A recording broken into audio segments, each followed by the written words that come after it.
Hey guys, and welcome to today's review where we're going to be having a look at PlayStation VR. So this video is going to be a mix of a normal review as well as seeing whether it's worth it in 2020 with the PlayStation 5 not far away.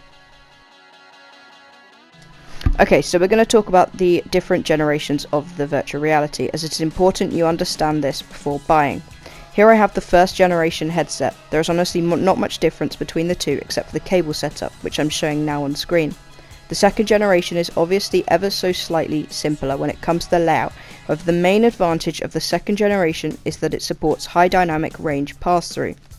This means that if you want to play a game with HDR enabled after playing virtual reality, you won't have to reshuffle the wires every time. This you will have to do if you buy the first generation headset, and I've linked the source for this info if you want to read a more in-depth explanation.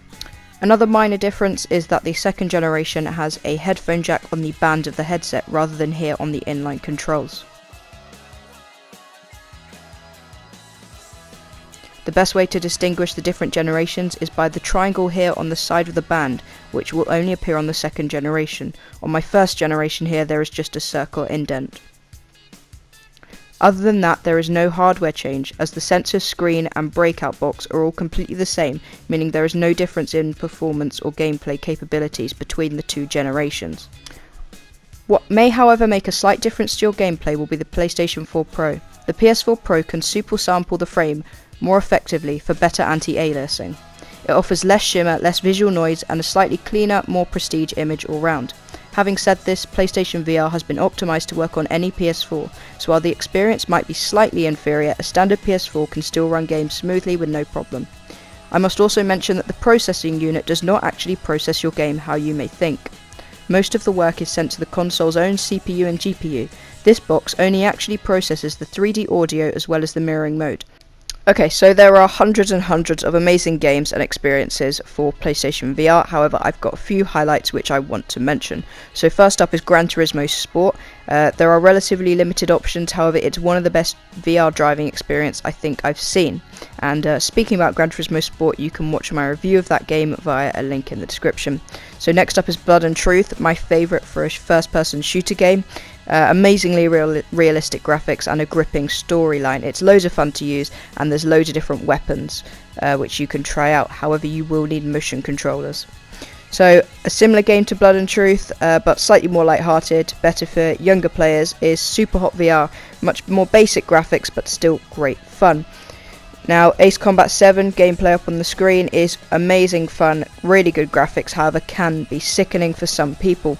Now, I must quickly mention something about motion sickness while I'm on this topic, as many users will experience some kind of motion sickness when playing some games. However, personally, I eventually got used to most of these games, and I now can play for hours on end in some of the most rigorous games. Now, for some of the games I've just mentioned in that last little section, you will need the PlayStation Move controllers. Now, these controllers are okay and they are relatively comfortable, however they are not as good as the competition from other brands.